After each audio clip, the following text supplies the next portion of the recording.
Les Instigateurs, podcast numéro 23. Aujourd'hui, on parle de la solitude en entrepreneuriat.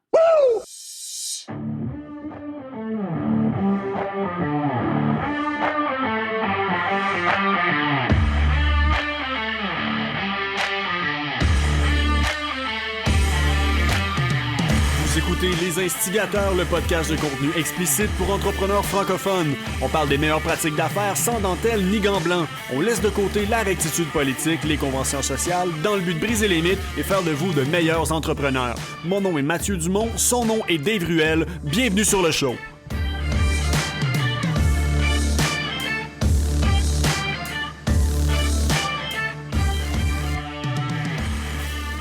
Monsieur Ruel, comment ça va? Coucou! Coucou.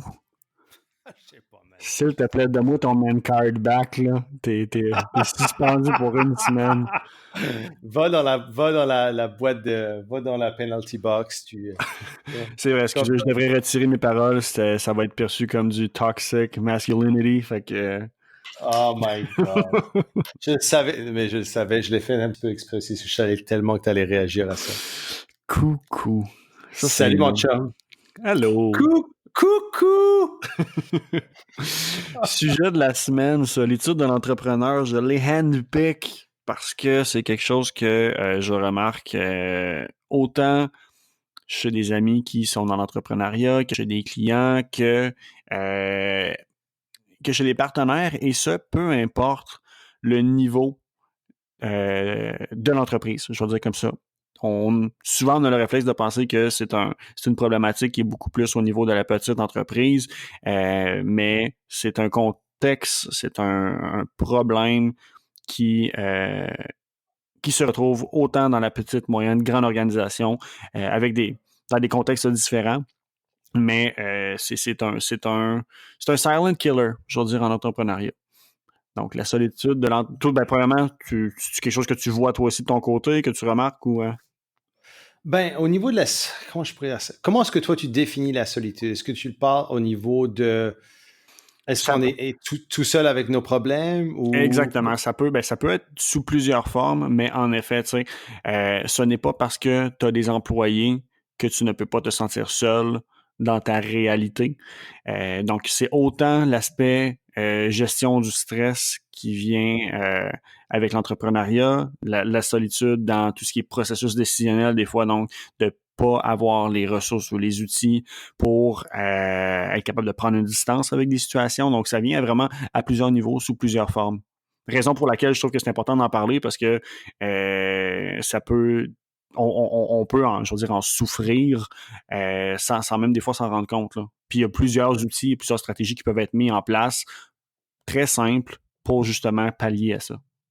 Ça dépend de ton contexte, ça dépend de ta personne aussi, je pense. Tu sais, moi, de façon personnelle, oui, j'ai de la solitude, comme tu as dit, souvent, ça va être au niveau décisionnel, où je vais être comme shit, là, tu sais, comme là, on dirait que quand j'ai poussé pendant un certain temps, là, et puis là, je commence à avoir de la decision fatigue un petit peu, là. Mm-hmm. Là, je me dis, tabarnouche, là, ce serait le fun d'avoir, tu sais, peut-être quelqu'un, parce que moi, je travaille, tu sais, chez moi, tout seul, avec des employés à l'extérieur. Karine est avec moi, mais encore, on n'est pas tout le temps, tu sais, comme, on n'est pas dans le même bureau tout le temps. Là, quand on travaille, on travaille un petit peu de chacun de notre bord d'une certaine façon, mais on n'est pas physiquement, si tu veux, ensemble tout le temps. Là. Donc, il y a peut-être ce côté-là aussi. Moi, ce que j'ai fait de bonheur, par exemple, c'est que je me suis créé un groupe de soutien, un groupe d'entrepreneurs avec qui je peux parler. Donc, si j'ai un problème ou si j'ai quelque chose que je ne suis pas sûr, ou peu importe, je sais que je peux envoyer un message à un de mes amis et lui dire, regarde, je suis dans cette situation-là, j'aimerais avoir du feedback ou j'aimerais avoir des conseils. Est-ce qu'on peut se faire un petit Zoom meeting ou un petit Skype, on peut s'appeler ou peu importe. Fait que je suis jamais mal pris, si tu veux, dans un sens où j'ai personne à qui parler. Ceci dit, localement, puis moi je vis dans une petite communauté, tu sais, au Nouveau-Brunswick, où je te dirais, l'environnement entrepreneurial est très classique et très brick and mortar. Il y a quelques entrepreneurs qui sont comme, tu sais, qui font des choses innovantes, etc. Mais très loin de ce que moi je suis habitué aussi. Donc, on est comme dans des réalités un petit peu différentes. Des fois, je t'avoue que j'aimerais avoir un cercle entrepreneurial un peu plus gros, proche de moi. Fait que c'est sûr que ça me manque au niveau, ça me manque, je dirais, sur un day-to-day, là, Parce que au c'est ça, niveau physique. dans les exemples que tu donnes, justement, il y a déjà là beaucoup de viande parce qu'il y a la distinction entre la solitude physique, qui, comme je le disais en début, je sais pas c'est quoi les termes officiels en français qui représenteraient bien, là, mais euh, being lonely doesn't mean you're alone. Donc, tu sais, vraiment le sentiment de solitude plus intellectuel, t'as beau être entouré de plein de personnes et savoir même que justement, t'as des ressources à ta disposition, mais des fois, bon, ben, on est gêné de les utiliser ou on pense qu'ils comprendront pas. Donc, on nourrit cette solitude-là par des fausses croyances, par des peurs qu'on s'invente des fois, par des perceptions externes ou quoi que ce soit. Donc, c'est aussi une des raisons, je dois le dire, qui, je crois, est associée au fait que le coaching dans les dernières années a eu une si grosse croissance parce que justement, plusieurs personnes, je pense, avaient une déficience au niveau du groupe de soutien. Et de là, dans le fond, on sentit un besoin pour briser cette solitude-là d'aller chercher de l'aide externe. Mais Ouais, mais là, attends, avec le coaching, ça dépend de ton setup de coaching.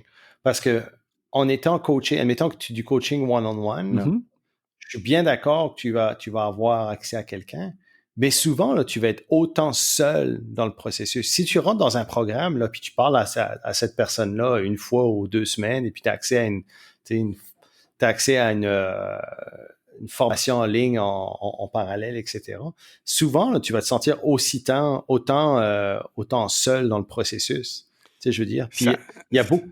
comme je dis, ça dépend du contexte, mais des fois, juste être de se faire mettre de l'avant que tes problèmes, que tu penses que juste toi qui comprends, que juste toi qui subis, mais il y a plusieurs autres personnes, puis que ton cas n'est pas spécial. Des fois, juste de savoir ça va changer ton mindset et justement comprendre que ta solitude, c'est peut-être une solitude synthétique que tu t'inventes toi-même par le dialogue interne, puis que il y a peut-être justement, c'est peut-être plus courant. Ben, on va toujours penser on est tout seul à avoir ce problème-là. Mm-hmm. Jusqu'à temps que tu es comme, oh, shit, lui, il a le même problème, lui, il a le même problème, lui, il a le même problème. Puis souvent, on va, tu sais, c'est ça, on pense pas on pense qu'on est un petit peu unique par rapport à certaines situations. Puis quand tu regardes dans l'entrepreneuriat, souvent, c'est les mêmes défis que tous les On entrepreneurs a tous les mêmes vont problèmes. avoir. Exactement, tu sais. Fait que moi, par rapport au coaching, c'est pour ça que j'adore le modèle mastermind, c'est que là, tu peux avoir tu sais, comme qui souvent devient assez soudé sur une longue période de temps. Mm-hmm. Et là, tu sais, c'est un petit peu comme moi, j'ai toujours participé à un mastermind d'une certaine façon depuis, tu sais, les 12 dernières années, je te dirais. Et là, j'en ai un c'est un peer-to-peer mastermind. C'est un mastermind situé entre pairs. Et entre pairs et maintenant entre pairs, Mm-hmm. on a tous, c'est comique parce qu'on a commencé ce mastermind-là, on n'avait pas d'enfants. Et maintenant, on a tous combiné beaucoup d'enfants. Mais c'est dans le fond, c'est qu'on on se rencontre 2 fois par année en moyenne. Et justement, c'est un petit peu comme la famille prolongée. Et on se rencontre et pendant 2 jours, dans le fond, on s'assoit et on règle nos problèmes. C'est juste ça qu'on fait. Fait qu'on passe chacun notre tour, des gars, moi, je suis dans cette situation-là, j'ai tel défi, telle chose à faire, qu'est-ce que serait la meilleure façon de procéder, y a-t-il du monde qui passe par là, etc. Et puis, généralement, c'est fou la clarté. Tu t'en ressors avec tellement de clarté parce que, de un, tu te rends compte que oui, il y a beaucoup de monde qui ont eu les mêmes challenges.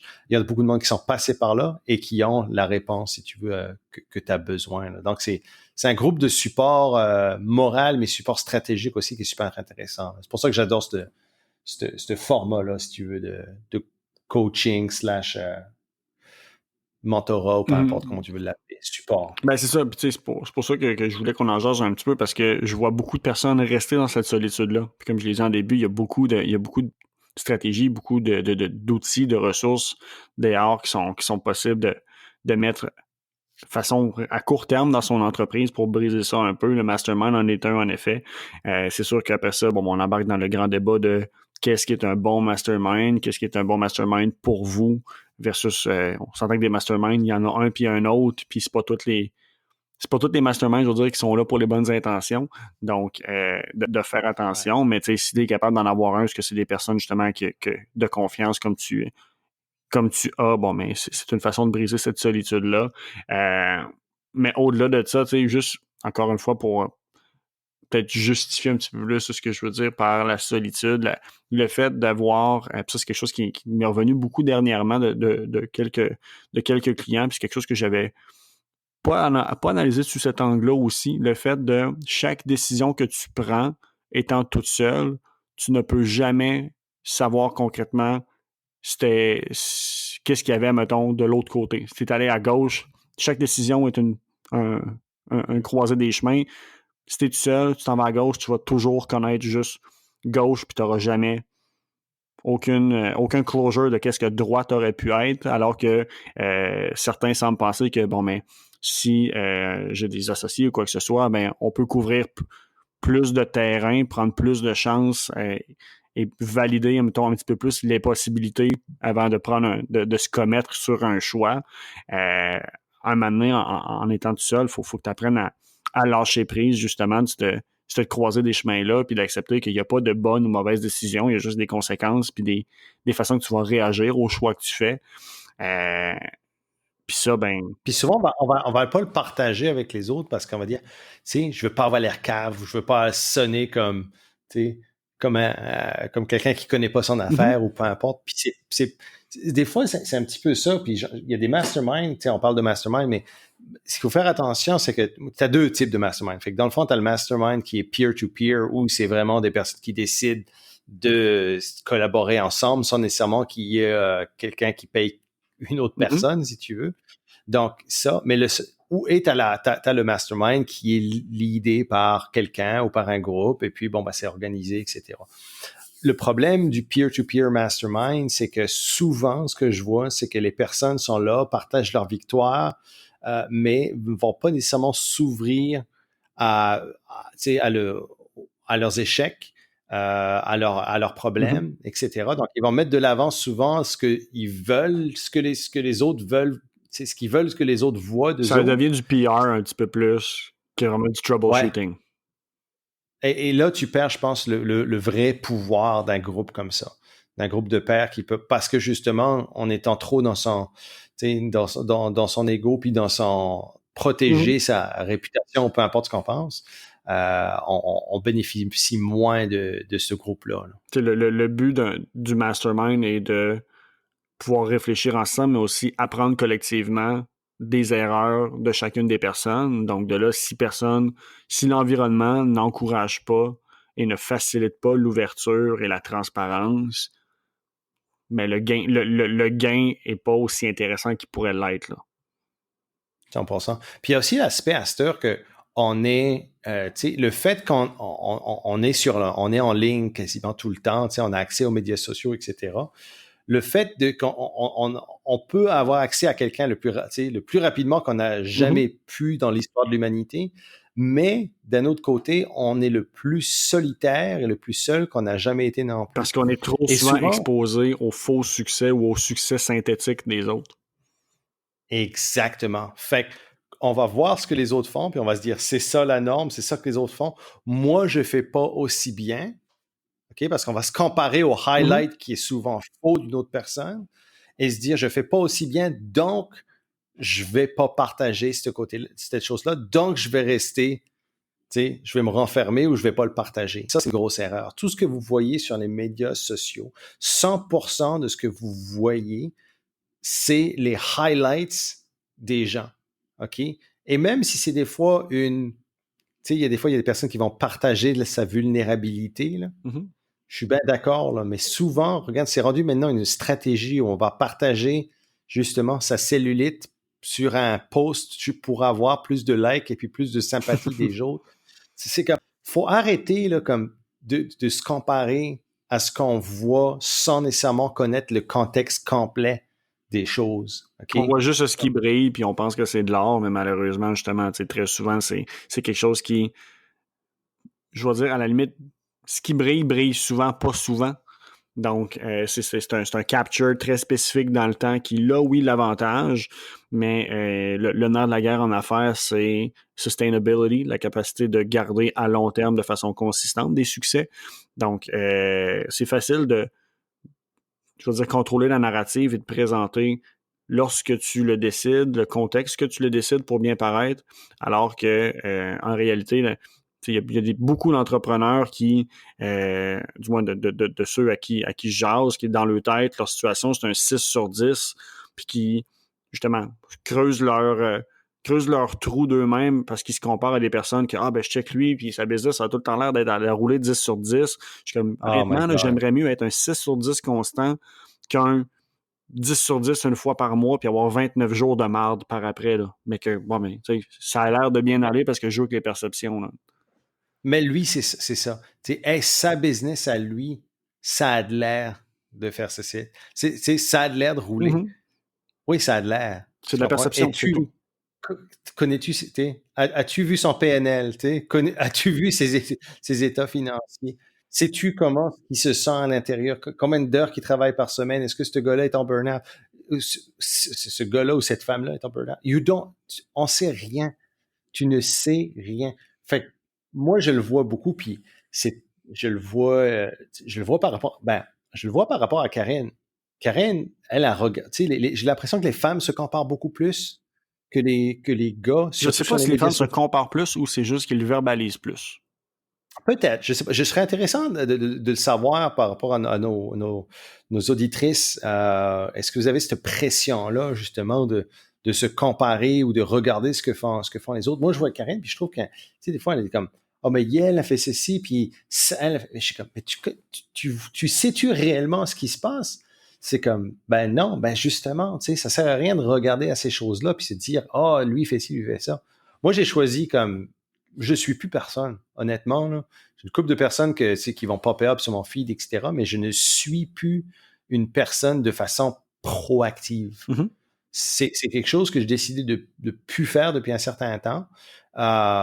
Et puis, ce qui se passe, ce qui est le fun, c'est que mes idées originales deviennent meilleures. Donc, j'ai pas mes idées ne sont pas diluées ou ne sont pas influencées par des facteurs externes. Fait que ça, je trouve ça le fun.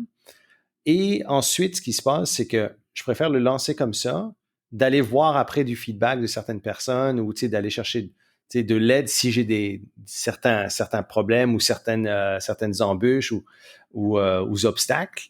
Mais je sais que ce que je vais sortir, dans le fond, va être plus original.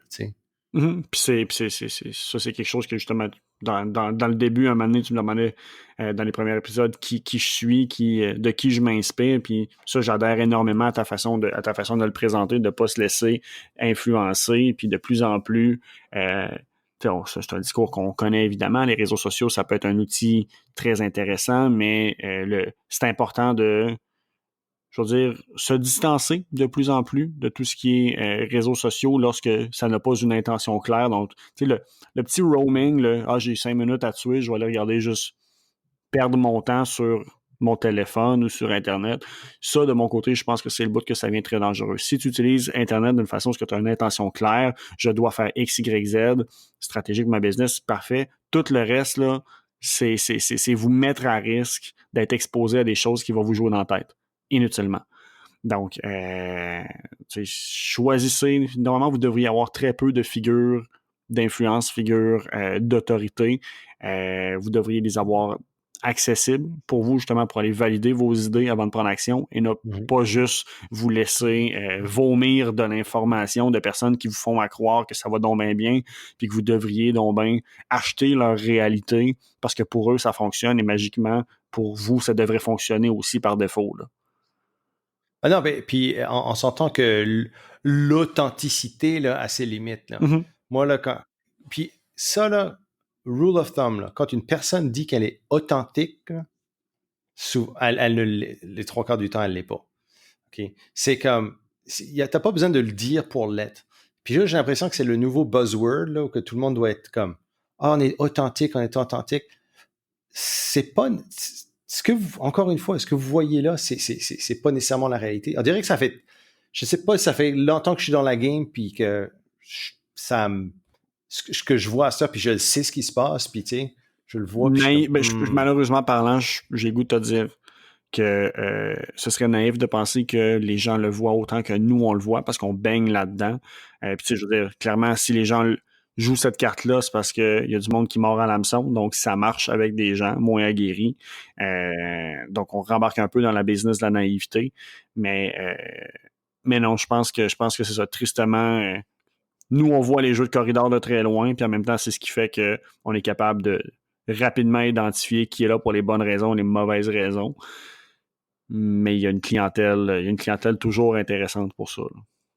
c'est ça. Fait que, dans le fond, le point avec ça, c'était, gone, guys, comme, si vous, justement, arrêtez de vous identifier à telle ou telle, ou vous comparez à telle ou telle personne, parce que ça, c'est une super recette, justement, pour vous sentir encore plus seul dans votre propre réalité, alors que dans la réalité, ces personnes-là ont probablement les mêmes challenges que vous autres. Vous avez le contrôle sur le degré de solitude que vous sentez, tout part du dialogue interne qu'on a. Il y a une énorme différence, puis ça, je pense que peu de personnes prennent le temps de l'analyser. Il y a une énorme différence lorsqu'on analyse, on fait une réflexion sur une situation, et lorsque le dialogue interne part. D'habitude, quand tu te parles à toi-même dans ta tête, c'est très rare que ça va être positif. C'est ta responsabilité, tu as les mains sur le volant, de tout de suite mettre un break, puis de dire, regarde, avant de partir dans cette escalade-là, de justement penser négative, puis de commencer à me dévaloriser ou de peser sur le bouton panique, trop de bonheur, ben, tu take a step back, prenons un pas de recul, je vais, de mon côté, exemple, j'ai associé plusieurs triggers avec ça, que ce soit, comme j'en ai déjà parlé dans le passé, le heart rate variation ou juste faire des push-ups ou peu importe, pour flushons le stress physique, puis on va recommencer à repenser clair, puis on repart, on change le vent de bord un peu. Mais c'est ça, cette solitude-là, vous n'avez pas à la subir. C'est à votre responsabilité aussi de vous développer ce qu'on va appeler votre CA. Ça peut être des vraies personnes, ça peut être des personnes de votre entourage, comme je l'ai mentionné, des personnes d'influence. Ça peut être des personnes que vous ne connaissez même pas. Puis tu sais, le classique de What would Jesus do? Mais tu sais, des fois, ça peut être qu'est-ce que telle personne que je respecte énormément, de quelle façon est-ce qu'elle réagirait? De quelle façon est-ce qu'elle analyserait la situation? Donc, des fois, le CA peut être par proxy, de dire je ne la connais pas, mais personnellement, mais justement, peut-être que j'ai tellement lu de ses livres, je l'ai tellement vu à l'œuvre, au travail. De mon côté, je sais que dans mon CA, c'est une personne, c'est un de mes anciens employeurs que je trouvais qu'au niveau de la gestion de ses projets, puis c'était quelqu'un de très visionnaire, puis qui prenait pas non comme une réponse, puis c'est sûrement la personne qui m'a rentré dans la tête il y a toujours une façon de s'arranger pour que ça fonctionne. À tous les fois que je tombe dans une position, que je suis dans un mur, puis que justement j'ai une position à prendre et que je fais du surplace, puis que justement je commence à me sentir tout seul dans mes shorts, OK, bon, mais Dave, il ferait quoi? Là, je parle pas de toi, même si je t'apprécie énormément, là, mais mon ancien employeur, qu'est-ce que Dave, il ferait dans ce temps-là? OK, bon, c'est vrai. Dave, il s'en sacrerait, puis il ferait ABC. Puis peut-être que présentement, moi, je ne considérais pas parce que j'ai peur. Peut-être que justement, le dialogue interne est passé. Donc, identifier par expertise, de dire, bon, mettons, vos finances. Y a-t-il une personne que vous connaissez qui peut vous aider? Oui, parfait. On veut toujours valoriser la proximité, mais sinon, bon, mais de quel style de gestion? Tu sais, je sais qu'il y en a que toutes leurs questions, c'est bon, mais Warren Buffett, lui, il pense comme ça, fait que je devrais gérer mes affaires comme. Ben oui. Ben, c'est ça, tu sais. Fait identifier qui sont vos thought leaders, vos leaders de pensée, je sais pas si ça se traduit comme ça, pour compenser pour les volets d'expertise que vous n'avez pas. T'sais, j'en ai des personnes, ouais, j'aimerais ça, j'ai besoin de contrat, mais je connais rien là-dedans, puis je connais pas d'avocat. Non, mais il y a moyen de s'arranger, là. Je veux dire, pour tous les champs Oui, d'expertise, vous avez au moins à une personne interposée, un expert à disposition, et sinon, c'est sûr que vous avez des figures de style, pas des figures de style, mais des figures publiques ou quoi que ce soit qui peuvent vous orienter dans de la prise de décision sans tout connaître de cette personne. Puis si vous demandez rien, vous aurez rien. Vous aurez rien. Exactement. C'est que l'affaire, c'est que souvent on va se dire, tout le monde s'en sac, comme tout le monde s'en fout de ce que tu sais de ma réalité.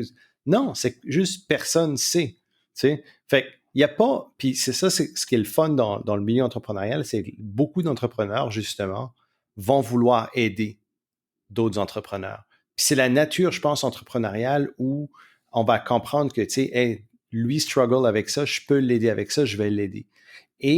Mais ça arrive seulement dans un contexte où il faut verbaliser ce problème-là. Si vous ne verbalisez pas ce problème-là, si vous ne le communiquez pas, ben, personne ne va aller proactivement vers vous et vous dire « Hey, es-tu correct? Tout va toujours bien? » tu sais? Ou tes finances tes comptes balancent-tu? Non, mais tes taux de conversion sont-tu bons au niveau de ton marketing? Tu sais? Il n'y a personne qui vont venir proactivement te poser la question. Donc, il faut aller le verbaliser. Il faut le verbaliser, mais en même temps, chose qui est à faire puis qui va augmenter. Tu sais, oui, c'est sûr, première étape, le verbaliser. Ça, c'est sûr. Mais les autres entrepreneurs, ils n'ont pas juste ça à faire aussi. Donc, si vous voulez augmenter vos chances d'avoir des personnes qui vous aident, structurez vos pensées et essayez de packager. OK, j'ai besoin de telle expertise, donc je vais demander à telle personne. Et cette personne-là, il ne faut pas qu'elle n'ait besoin d'analyser la situation ou minimum montrez-lui que, la première chose, vous ne l'utilisez pas en remplacement de Google, que vous avez fait vos devoirs, vous avez analysé la situation, c'est quoi les bilans que vous en avez faits, puis pourquoi vous faites du surplace, puis vous pensez que peut-être piste 1, 2, 3 sont à considérer, mais tu ne sais pas laquelle décider, plutôt que juste dire j'ai ça à faire, je fais quoi. Donc, montrez que vous avez du sérieux dans votre réflexion. Et aussi, si vous êtes capable, si vous avez l'opportunité, communiquez-leur de quelle façon ils peuvent vous aider ou communiquer l'information. Donc, trop souvent, on demande de l'aide sous format carte blanche. J'ai un problème, peux-tu m'aider avec ça? Dis-moi tout ce que tu connais, puis il devrait avoir. Non, c'est comme, j'ai besoin d'une aide dans tel type, je m'adresse à toi à cause de ça, voici ce que j'ai fait, puis à date, je m'en vais nulle part. J'aurais besoin que tu m'aides spécifiquement dans ça. Peux-tu me fournir l'information dans le format 1, 2, 3? Pour que la personne n'a pas besoin de réfléchir à comment est-ce que j'y communique, puis fasse juste ouvrir la switch de son expertise, information 1, 2, 3, merci, bonsoir. Elle, ça va lui faire plaisir de t'aider, puis elle n'a pas perdu son temps à comprendre réellement ce que tu as besoin ou de quelle façon. C'est un done for you deal d'entraide. Ouais, non, c'est vrai. Et puis, c'est la meilleure façon, parce que dans le fond, tu as une framework, dans le fond, que tu bâtis pour aller justement chercher cette aide-là, et tu es certain d'avoir la meilleure information aussi. T'sais. Puis aussi, c'est dans la façon dont on veut être communiqué. T'sais, si tu veux être communiqué de telle ou telle façon, ben, demande à cette personne-là, et puis ouais, tu auras les réponses que tu veux dans ce temps-là. Mais encore une fois, c'est ça. Step number one, sortez-les, là. Comme, parlez-en. C'est plus facile que jamais de trouver de l'information par soi-même. C'est plus facile que jamais d'avoir accès à des experts en temps quasi réel. Il n'y a pas de raison de se sentir seul face à une situation maintenant, autre que de mettre de côté son orgueil et son ego. Il y a une plateforme qui est vraiment le fun. Je pense que ça pourrait être une bonne... je ne sais pas s'il y aurait le volume en français, mais c'est une plateforme qui s'appelle Clarity, qui a été fondée par un de mes amis, Dan Martel, et qui a été vendue il y a 2 ans, je pense, à startups.co. C'est le gars des SaaS, ça, Dan Martel, c'est ça? Okay. Correct, oui. Et lui, il l'a vendu il y a à peu près 2 ans. Et c'est une plateforme justement où on peut avoir accès à un expert pour temps de la minute. Fait que tu appelles un expert et puis l'expert cherche temps de la minute et tu peux te donner, si tu as une telle ou telle problématique, tu peux être très, très précis et l'expert peut te répondre en temps de minutes si tu veux. Donc, tu fais un call, l'expert dit, OK, ben, c'est un minimum 10 minutes et tu charges 5 pièces la minute. Fait que là, tu sais que tu as un 50 pièces qui est là. Et souvent, ce qu'il fait, c'est que cette plateforme-là, ce qui était le fun, c'est que tu peux redonner à la charité que tu veux. Je ne sais pas si la plateforme a changé depuis que Startups.co l'a acheté, mais c'était ça qui est le fun. Fait que moi, ce que je faisais tout le temps, je redonnais comme à une charité, mais je faisais comme des petits appels de consulting comme ça plusieurs fois par mois. Puis c'était vraiment le fun parce que tu pouvais aider des personnes qui avaient des problématiques.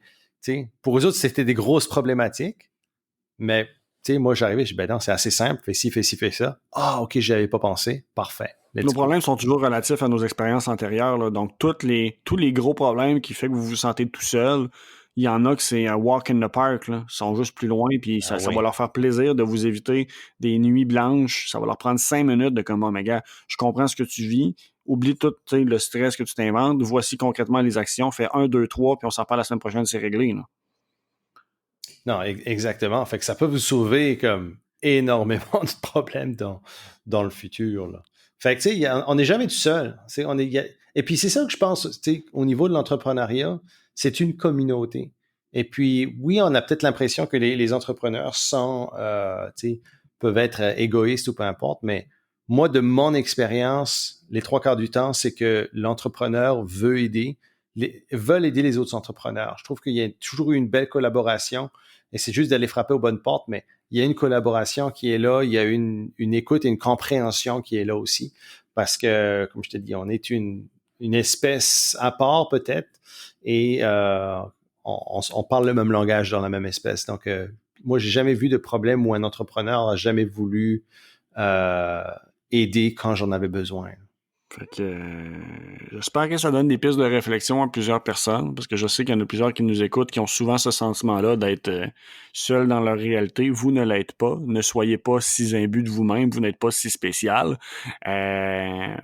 Bâtissez-vous votre CA, votre pod de personnes ressources autour de vous. Donnez-vous un défi. Faites 5 amorces cette semaine de personnes que vous aimeriez avoir dans votre CA. Juste pour tester, voir la réponse. Puis vous allez vous rendre compte que demander de l'aide, c'est beaucoup plus facile que ce qu'on le pense. Il faut juste oser le faire. Accepter que se faire aider, ça fait plaisir à la personne qui aide aussi. Donc, demander de l'aide, ça génère très souvent une situation, une relation qui est donnante-donnante. Tu as le receveur qui est content, tu as la personne qui te donne qui est content aussi. Puis de là, ben c'est ça, je veux dire, j'en reviens souvent là-dessus, reprenez le contrôle de votre mindset. Ça se peut que vous ayez des cas ponctuels qui soient plus difficiles, puis que là, bon, ben oui, ça se peut que c'est normal de se sentir un petit peu plus seul, mais si c'est votre réalité, c'est de votre faute, il y a un problème, et c'est à vous de prendre action. Dito, mon ami, dito. Je vais te laisser closer puis que je suis tout le temps lourd et j'ai l'impression de donner des leçons aux gens. Là. Toi, t'es le feel-good moment. Wrap this up. Mais non, en tout cas, je pense que j'ai l'impression que c'est le genre d'épisode qui... Je sais que certaines personnes qui nous ont écrit ont besoin d'entendre. Ouais, 100%. Puis tu sais, comme un petit message aussi aux personnes qui sont peut-être un peu nouveaux en entrepreneuriat, puis qui se sentent un petit peu comme le mouton noir, parce que leur cercle immédiat, c'est les amis qu'ils avaient, tu sais, qu'ils ont eu jusqu'à présent, si tu veux, où leur cercle n'est pas nécessairement, comprend pas nécessairement leur réalité entrepreneuriale, ne supporte peut-être pas leurs ambitions entrepreneuriales, ou c'est peut-être des personnes qui, tu sais, c'est pas tout le monde qui est fait pour l'entrepreneuriat. Beaucoup de gens sont très à l'aise dans le 9 à 5 et très à l'aise dans le fait de justement de ne pas avoir ces responsabilités-là. C'est quelque chose qui évolue au fil du temps. Donc, si vous vous sentez vraiment très différent en ce moment, c'est parce que vous n'avez pas encore trouvé votre pack, vous n'avez peut-être pas encore trouvé votre groupe de soutien ou vos pairs qui vont vous amener vers, qui vont vous faire plus un peu comprendre votre identité entrepreneuriale et vous comprendre que, OK, j'ai des tendances qui sont très claires à travers l'entrepreneuriat en général. Donc, c'est important même si vous vous sentez un petit peu maintenant peut-être un petit peu différent ou un petit peu, comme j'ai dit, le mouton noir, ben c'est quelque chose qui va évoluer au fil du temps. Et puis, ces gens-là vont vous envier d'avoir été le mouton noir. Ouais, c'est ça, c'est normal. Et il y a là aussi le côté émotionnel, dans le fond, de se détacher peut-être d'un groupe d'amis qu'on a eu avant qu'on lance notre business ou parce qu'il y a un gros travail de mindset, on va pas en élaborer plus que ça, mais il y a un gros travail de mindset qui est fait justement avec le parcours entrepreneurial. Puis ça évolue tout le temps, ça change tout le temps, donc c'est certain qu'il va falloir travailler sur ce mindset-là. Puis c'est normal qu'au bout d'un moment, il y aura un détachement de ces personnes-là avec qui vous avez, à un moment donné dans votre vie, vous aviez des atomes crochus, mais maintenant, il y en a moins. Fait que c'est ça. Le changement de garde que j'appelle, les chums du passé, qui justement, on était des relations de pur plaisir, ben avec votre entreprise, le plaisir, sans dire qu'il devient un petit peu sur le backseat, vous allez devoir développer une nouvelle relation que vous allez avoir et du plaisir et qui amène une valeur ajoutée au momentum que vous tentez de créer. Donc, c'est normal de voir des visages quitter, des nouveaux visages arriver, c'est en rotation, mais faut pas comment je pourrais dire, faut pas utiliser la personne que vous étiez dans le passé comme un ancre qui vous retient de devenir la personne que vous voulez devenir. Ce sont de très bons mots, Mathieu Dumont. Je pense qu'on peut closer là-dessus.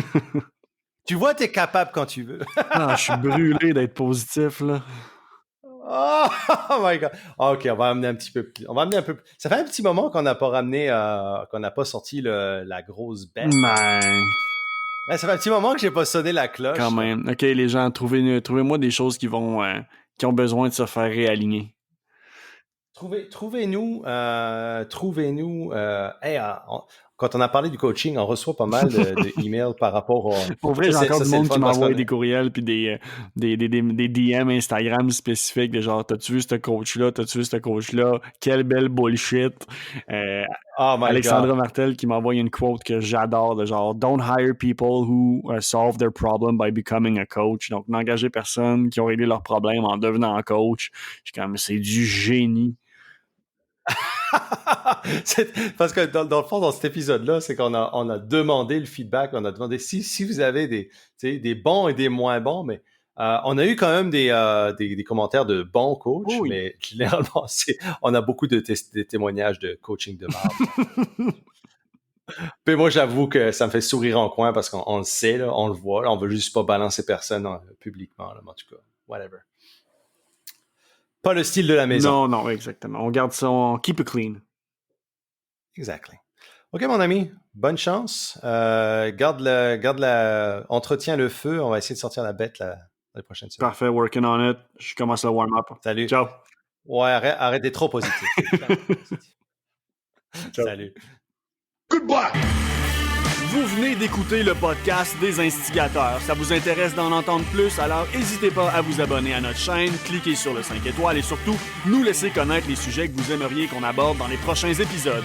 Pour le faire, simplement qu'à nous envoyer un courriel à podcast@instigateur.com ou visiter notre site web instigateur avec un s.com.